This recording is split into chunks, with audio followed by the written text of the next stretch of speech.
Hello everyone, today we are going to study radius and ulna of the ox. So this is the radius and the back one is ulna. They are fused. Okay, the radius has a shaft, again has two extremities, proximal one and distal one. So the radius is like this. For example, the animal is standing, so radius will be further and ulna will be backwards. So this is the which surface we can see, anterior surface. At the back it is a posterior surface. This fused one basically is the lateral and this one towards the body is the medial surface.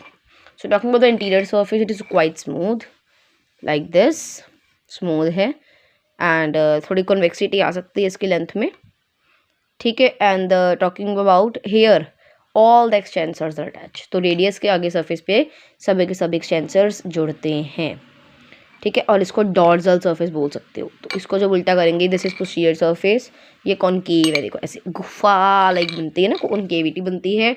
और ये ulna के साथ कुछ दो points पे attach है कहते, ठीक है. कहते ये सारे पॉइंट्स पे अटैच है, एक दो स्पेसिस को छोड़ कर. ये देखो स्पेस देख सकते हो, proximal space and distal space, ये है, ये देखिए.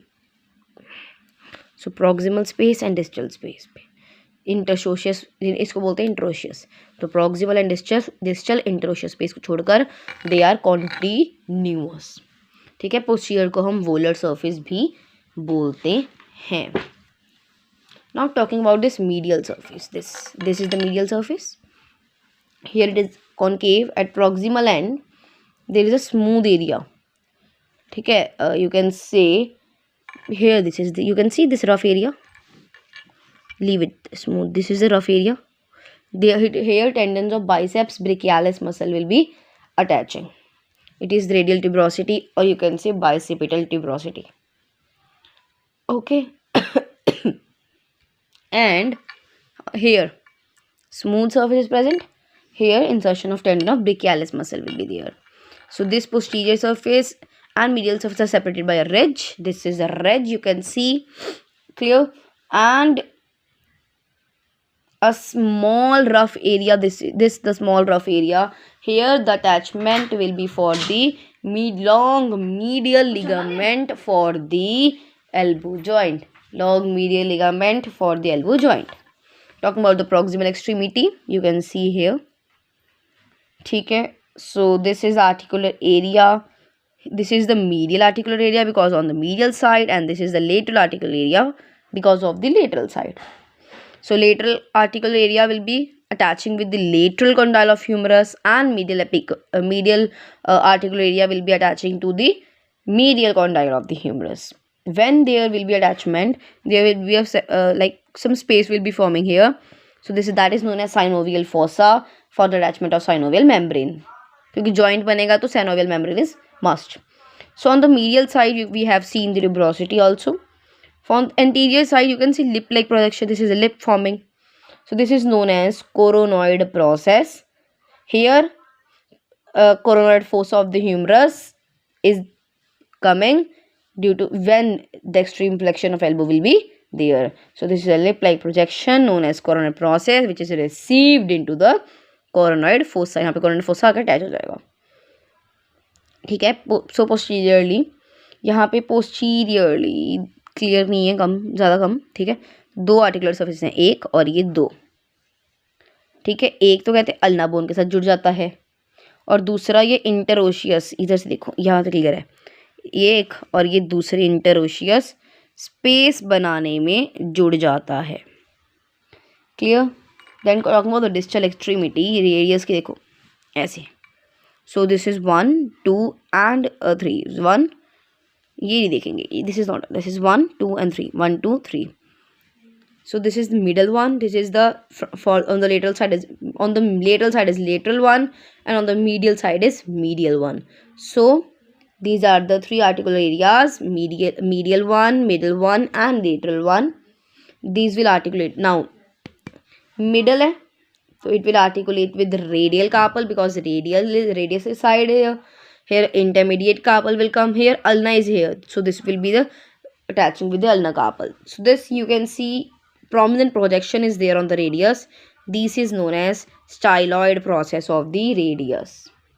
So anteriorly you can see there are 3 grooves. Okay, so let's see, 1 2 3 and a oblique grooves. Basically here the extensor muscles will be attaching.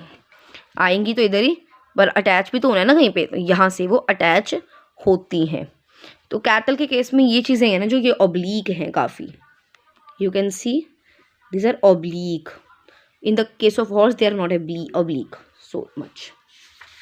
Clear? Now talking about the ulna.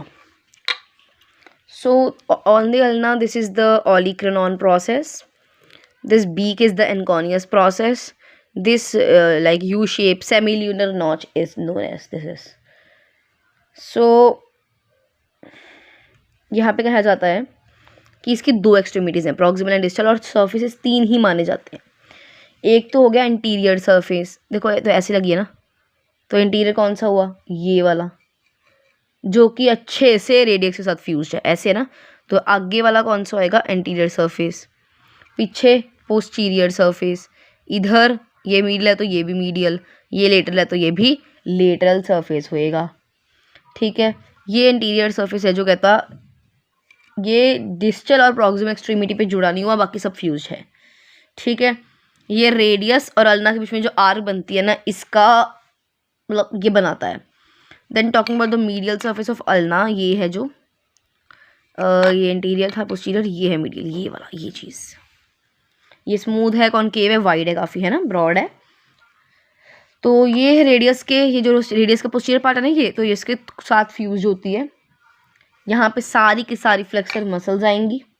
ठीक है, then talking about the lateral surface, this surface ये काफ़ी narrow है, और यहाँ पे एक radius और अल्ना के बीच में एक ग्रूव बन रहा है. देखो ये ग्रूव बन रहा है.